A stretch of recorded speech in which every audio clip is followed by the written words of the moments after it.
Halo, selamat siang pemirsa Metro TV Lampung. Jumpa lagi dalam dialog spesial Metro TV Lampung. Kali ini kita akan membahas terkait dengan pangan. Pangan merupakan hal yang sangat esensial di dalam kehidupan sehari-hari.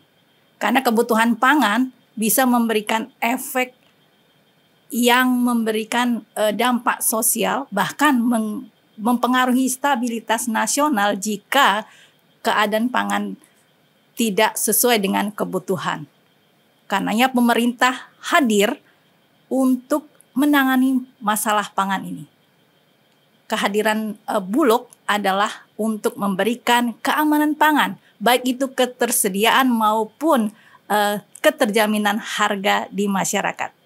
Bersama dengan kita sudah ada Wakil Pimpinan Wilayah Perum Bulog, Wilayah Lampung, Bapak Erdi Baskoro. Selamat siang Bapak. Siang Mbak Cici. Alhamdulillah sehat. Ya, alhamdulillah. Ya, sehat. itu yang penting ya. Alhamdulillah sehat. Iya, Pak Erdi, ini pangan ini kita krusial ya. Iya, betul sekali. Ya. Sangat penting, tidak hanya untuk Lampung, tapi juga nasional bahkan dunia. Karena tanpa pangan orang tidak bisa apa-apa gitu ya.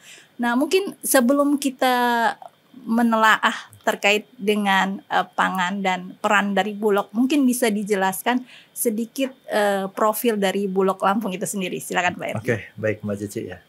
Oke, makasih Mbak Cici. Bulog merupakan badan usaha pemerintah BUMN yang ditugaskan memang untuk sebagai stabilisator, baik itu dari sisi produsen sampai dengan sisi konsumen. Nah, untuk penyebaran wilayahnya pun Bulog disebarkan dalam kantor wilayah sebanyak 26 kanwil. 26 kanwil 26 ya? Kanwil. Okay. Memang tidak sesuai dengan jumlah provinsi yang ada, tapi dari 26 kanwil salah satunya adalah Lampung. Lampung merupakan kanwil operasional, dalam arti kantor wilayah yang membawai stok dan operasional juga kegiatannya. Di Kanwil Lampung kita memiliki 4 cabang Mbak Cici. Ada 4 cabang. 4 cabang. Di mana aja itu Pak? Jadi saya sampaikan 1 kanwil dan 4 cabang membawahi totalnya adalah 15 kabupaten kota. Jadi contoh misalnya nih kayak Kanwil Lampung itu membawahi kota Bandar Lampung, Kabupaten Pringsewu, Pesawaran dan juga Kabupaten Tanggamus. Kemudian kita punya kantor cabang Lampung Selatan. Itu membawahi Kabupaten Lampung Selatan sendiri. Kemudian ada kantor cabang Metro, itu membawahi Kota Metro, kemudian Kabupaten Lampung Tengah dan Lampung Timur. Kemudian ada kantor cabang Tulang Bawang Barat. Itu membawahi Kabupaten Tulang Bawang, kemudian Tulang Bawang Barat serta Kabupaten Mesuji. Dan terakhir adalah kantor cabang Lampung Utara. Ini membawahi Lampung Utara, Waikanan, Pesibar dan Lampung Barat. Berarti wilayah barat juga ya? Wilayah barat juga. Itulah gambaran Bulog di Lampung, dan kita memiliki gudang seluruhnya, kapasitas yang dimiliki oleh Bulog sebanyak 103.000 ton untuk penyimpanan beras. 103.000 ton. Yang tersebar di seluruhnya ya. Jadi kita dari 5 kantor lah. 5 kantor ya, kanwil termasuk kanwil ya. Betul. Tersebar di seluruhnya, totalnya adalah kapasitasnya 103.000 ton. Itu gambarannya Bulog Lampung yang kita laksanakan. Baik, terkait dengan tadi sudah ada 5 totalnya ya. Kemudian ada 103.000 ton kapasitas gudang ya. 103.000 ton untuk kapasitas gudang. Nah, mungkin bisa dijelaskan Pak Erdi bagaimana nih ya penyerapan dari jumlah itu kan lumayan besar nih ya. Nah, bagaimana proses penyerapan gabah ya yang dilakukan oleh Bulog, baik itu di kanwil maupun di 4 cabang yang ada. Silakan Pak. Baik, tahun ini merupakan tahun perdana Bulog menyerap gabah petani langsung, Mbak Cici. Oh, perdana ya? Iya, perdana. Tahun lalu kami melaksanakan penyerapan hanya sebatas penyerapan beras melalui kerjasama dengan mitra dan gabah kering giling. Jadi Bulog tidak pernah menyentuh langsung ke petani.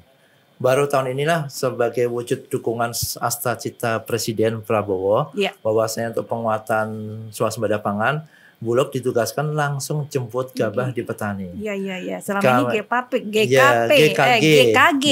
Sekarang jadi ke GKP. Jadi langsung menyentuh ke petani. Betul. Dan demi meningkatkan kesejahteraan petani, pemerintah menetapkan harga pokok pembeliannya itu di harga 6.500. Any quality. Jadi seluruh kualitas kita beli di harga 6.500, bahkan any entitas, maksudnya any varietas. Baik itu Ciherang, C4, ya, yang ada yang pendek, panjang atau yang semi itu kita beli semuanya dengan harga yang sama. 6.500. Betul. Wah, ini angin seger dong buat petani ya. Banget sekali. Dulu rata-rata yang mungkin kalau dibeli bisa jadi kan ada selisih di varietas mungkin sekitar 5.000 bahkan 4.500. Nah, ini benar-benar petani itu menerima dari Bulog harga 6.500. Nah, dari gabah kering giling gabah kering petani yang kita beli itu Bulog wajib untuk menggiling, mengeringkan dan menggiling. Makanya kami ada kegiatan istilahnya kerjasama dengan penggilingan untuk memproses gabah yang kita beli sebelum dimasukkan ke gudang Bulog. Jadi harus dikeringkan dulu dan digiling menjadi beras baru masuk ke gudang induk. Itu penugasan untuk gabahnya. Sedang untuk penugasan kami tetap diberikan penugasan untuk menyerap beras. Menyerap beras dengan harga 12.000. Dengan kualitas medium.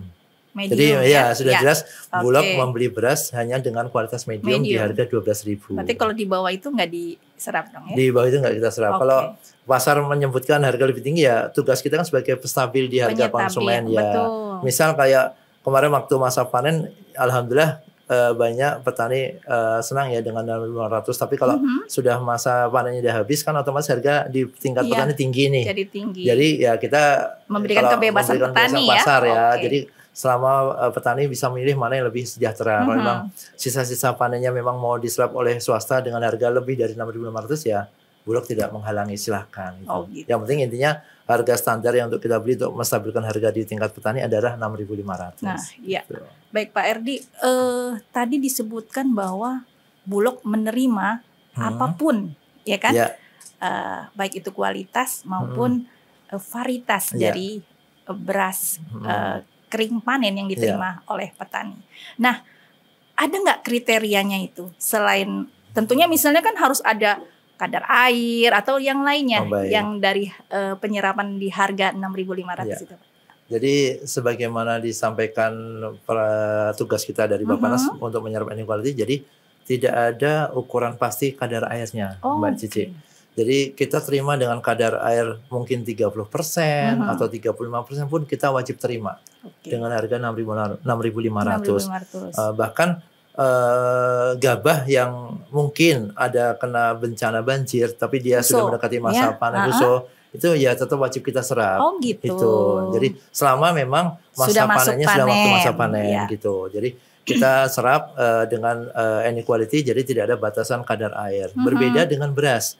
Yang saya sampaikan tadi dengan kualitas medium itu punya kualitas atau kriteria tersendiri. Oh, ada sendiri ya. Kalau untuk beras kami punya standar atau ketentuan. Kita terima dengan kadar air 14%, kemudian brokennya itu 25%, dan derajat sosoknya 95%, gitu.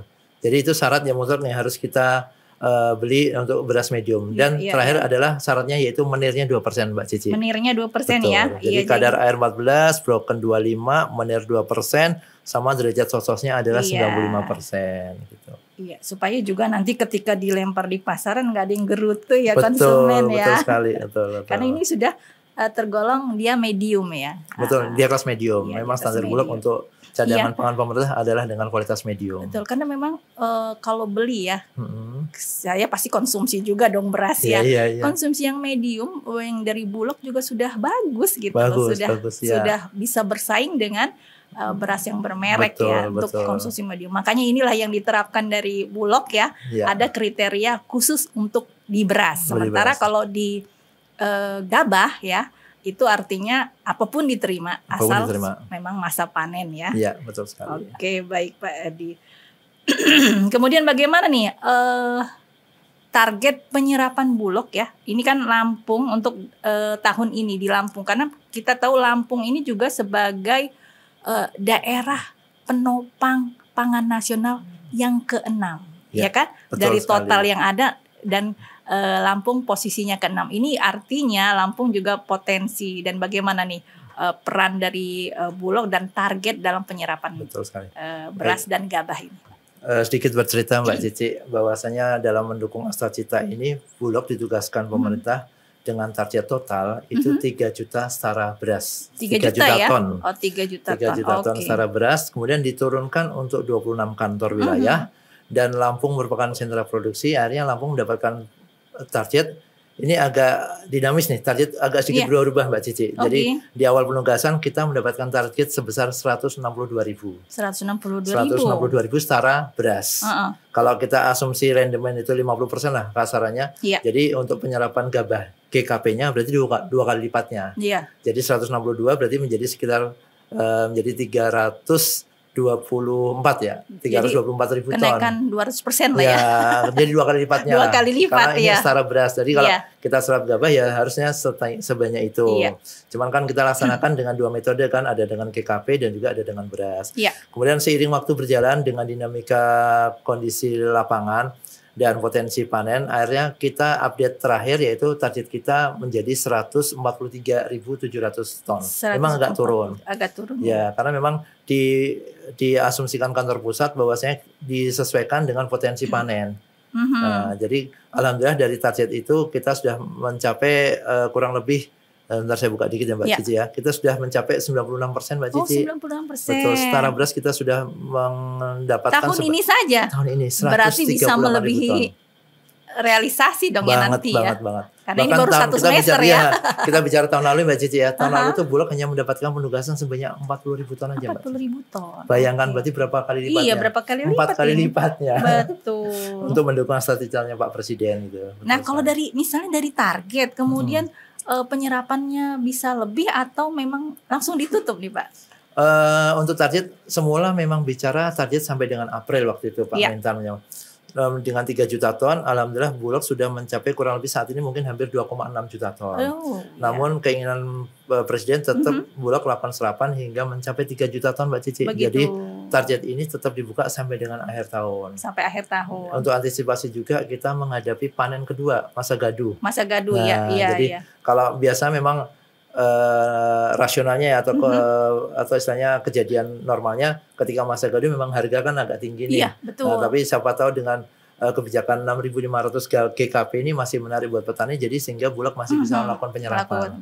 Target kita tinggal 400.000 ton untuk senasional Mbak Ji. Insya Allah apa yang diberikan penugasan dari pemerintah atau Pak Presiden insya Allah akan tercapai pada tahun ini. Bisa ya 400.000 ton lagi Sisanya, Apalagi sekarang musim gadu tapi masih ada hujan ya. Terjadi anomali nih. Betul sekali nih. Kayak kita kan kemarau basah nih Mbak Cici. Betul, mudah-mudahan panen masih bisa jos juga ya. Setiap sore aja di Bandar Lampung selalu hujan nih kayaknya.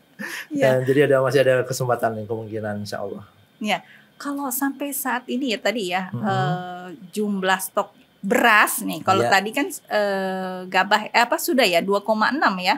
Ya, senasional ya, nasional 2,6 juta ton. 2,6 juta ton. Untuk di Lampung yang dikuasai Bulog di 5 gudang ya, 5 gudang 5 yang kantor, ada. 5 kantor wilayah pasti mereka masih punya gudang masing-masing kan. Nah, itu bisa dijelaskan Pak Erdi. Tadi penyerapan kita kurang lebih ada 137.000 ton ya Mbak Cici ya, secara beras dengan stok akhir tahun kemarin dan juga sudah ada penyaluran di awal-awal tahun untuk SPHP. Stok kita nih Mbak Cici saat ini untuk selampung itu kita punya 141.000 ton Mbak Cici. 141.000 ton. Ya. Tadi saya pernah nyampaikan di awal kan kita stok gudang tuh hanya punya stok sebanyak 103. Jadi kan 103. Masih kurang kan gudangnya. Nah, inilah yang kita lakukan Mbak Cici. Kita melakukan penyewaan gudang Mbak Cici. Kita kerjasama dengan BGR maupun dengan swasta untuk melakukan sewa gudang untuk menyimpan beras kita. Dan angka 142.000 ton ini akan bisa bertambah lagi Mbak Cici karena proses penggilingan gabah yang kita beli GKP itu terus berjalan di mitra-mitra. Bahkan sampai dengan saat ini dari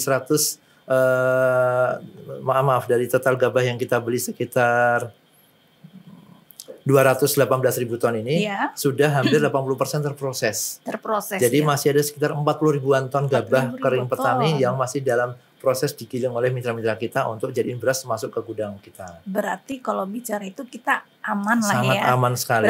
Untuk berapa waktu ke depan ini kan stok kalau beras di Lampung? Masa keamanan di Bulog itu kita standarkan 3 bulan ya Mbak 3 bulan ya. Bahkan ini bisa lebih daripada 3 bulan. Bisa juga mungkin 1 tahun insya Allah masih aman Mbak Cici. Insya Allah aman 1 tahun. Alhamdulillah. Stok yang kita miliki. Jadi nggak usah khawatir ya masyarakat Lampung ya. Bahwa beras kita termasuk stok yang banyak untuk 1 tahun ke depan. Dan terbesar seperti statement oleh Pak Presiden dan juga Mentan bahwasanya stok Bulog saat ini adalah terbesar sepanjang masa Mbak Cici. Setahun ini yang terbesar. Kita miliki ini kita lebih dari 4 juta ton yang dimiliki oleh Bulog. Ini terbesar sepanjang masa. Gitu. Begitu pula Kanwil Lampung, kita punya segini juga merupakan terbesar selama Kanwil Lampung berada. Waduh, luar biasa ini prestasi benar ya Pak Erdi Baskoro ya. Salutlah sama Bulog ya. Dan mudah-mudahan petani juga ikut sejahtera ya dengan kebijakan yang baru ini ya Pak Erdi ya. Oke, ini terkait dengan harga petani. Ini kaitannya juga namanya pertanian itu juga tergantung nasib petani juga. Dan Bulog ikut berkontribusi terhadap harga di tingkat petani. Nah, bagaimana cara menentukan harga? Tadi ya disebutkan bahwa 6.500 udah red semuanya ya. Betul, ini quality. Kemudian untuk beras juga 12.000 itu dengan ketentuan yang ada. Nah, kalau di beras di gabah itu sudah oke di 6.500 per kilo. Bagaimana dengan untuk beras sendiri? Apakah memang kalau tidak sesuai dengan kriteria itu, bagaimana nih sistem pembelian yang dilakukan oleh Bulog Lampung?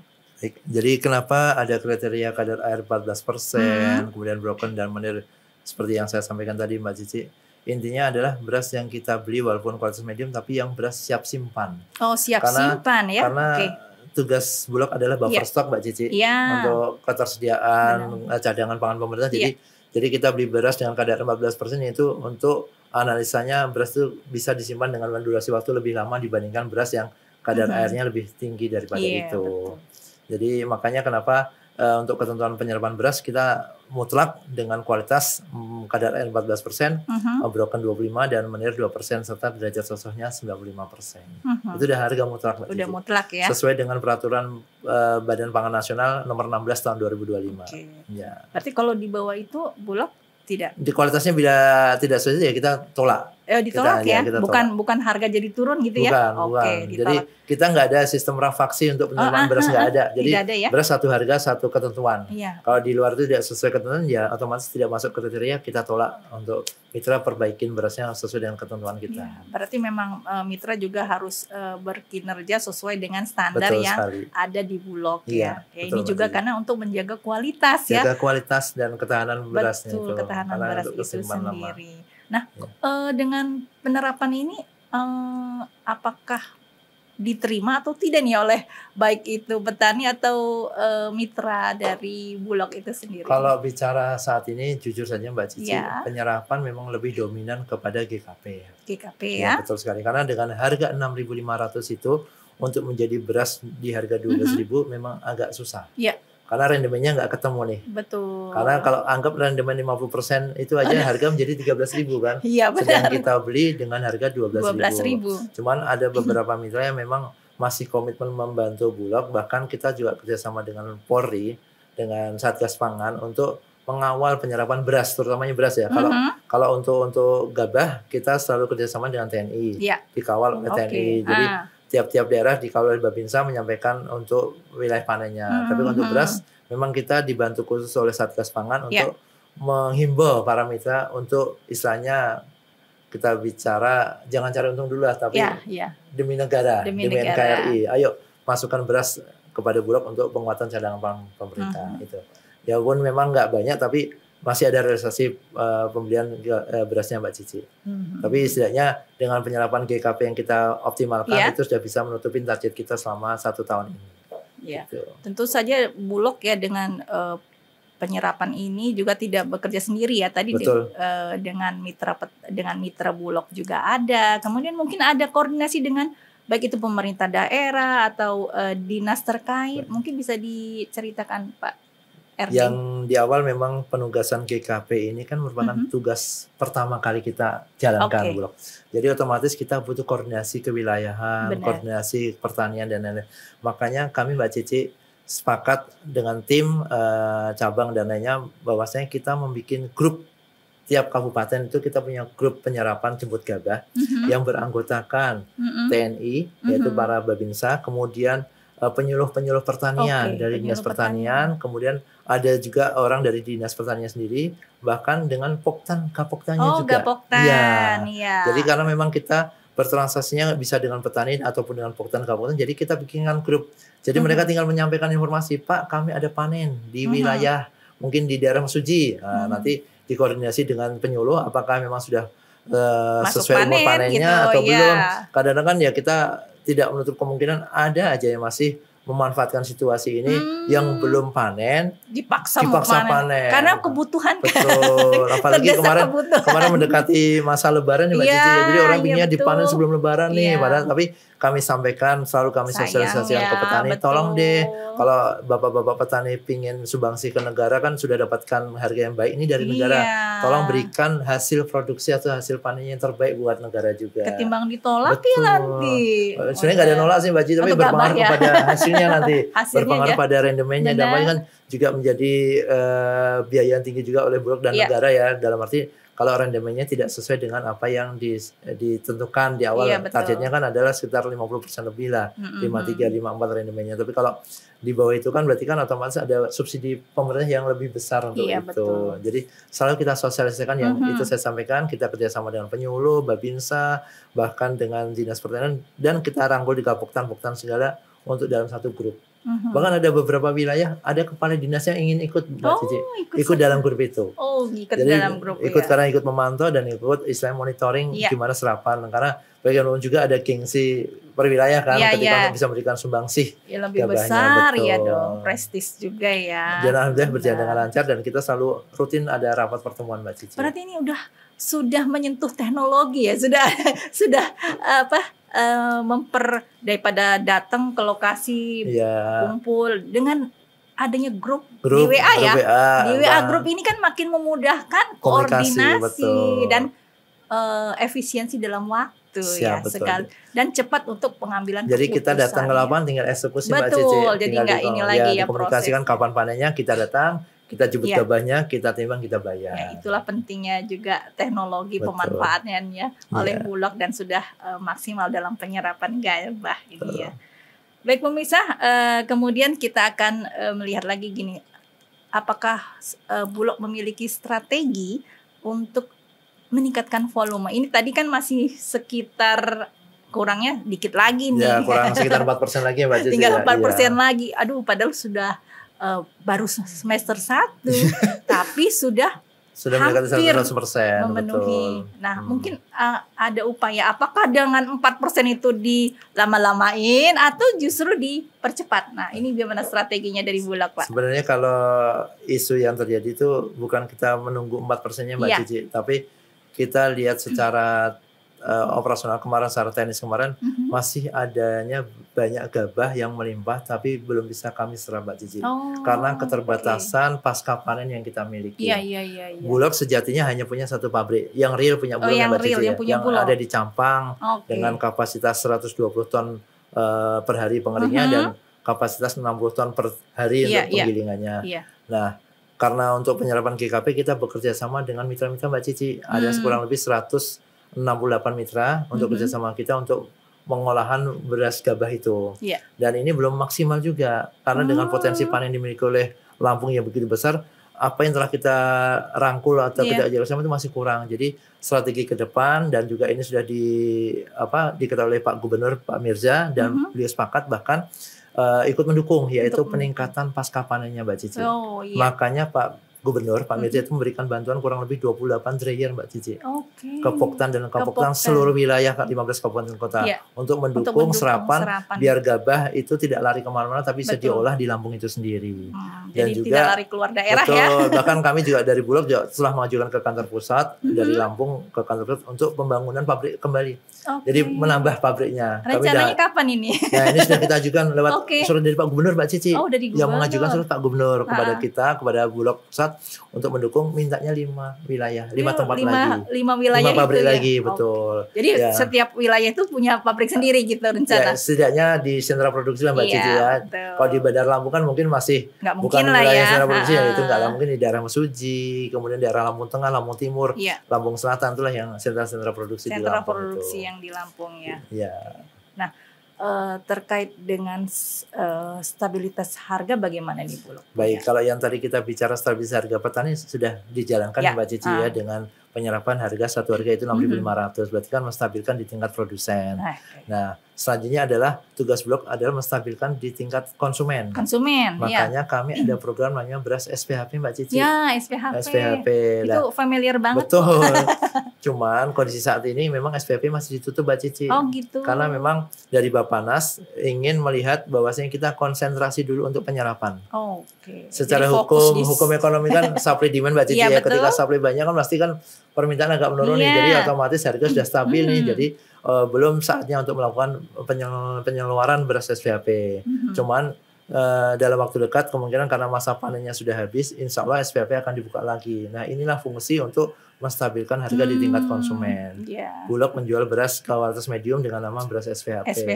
Dijual kepada kios, ke pasar-pasar, bahkan kita jual lewat operasi pasar. Gitu. Di minimarket juga ada. Di minimarket ada juga, benar.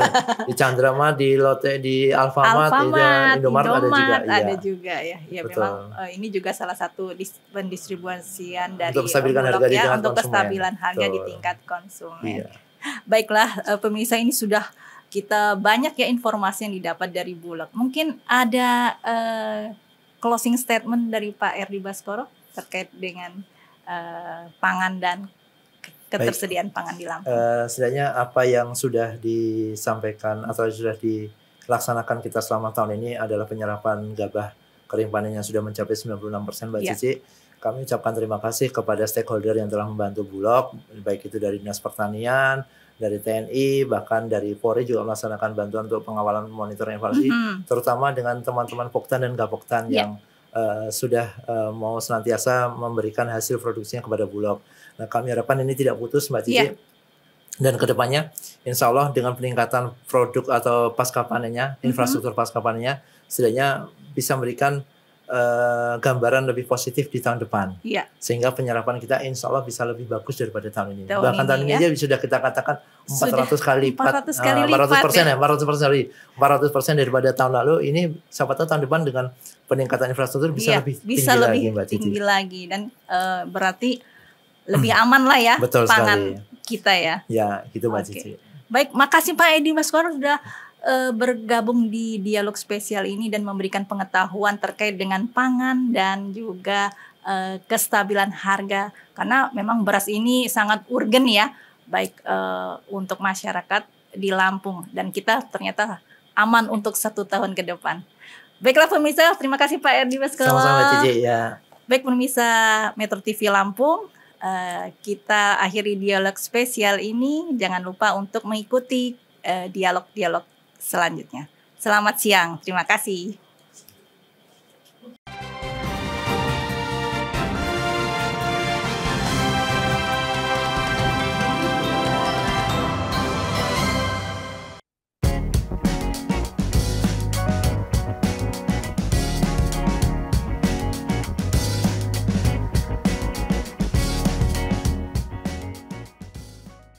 Lampung Pos kini hadir dengan koran digital. Koran digital adalah solusi praktis dan modern untuk mendapatkan informasi terkini hanya dengan sentuhan jari. Dengan berlangganan paket premium digital atau paket corporate di lampos.co, kamu bisa membaca seluruh berita eksklusif. Semua tersedia lengkap dalam satu platform tanpa repot. Untuk berlangganan, kamu bisa kunjungi link di s.id/digitallampos. Kemudian klik sign up, lalu isi data pelanggan,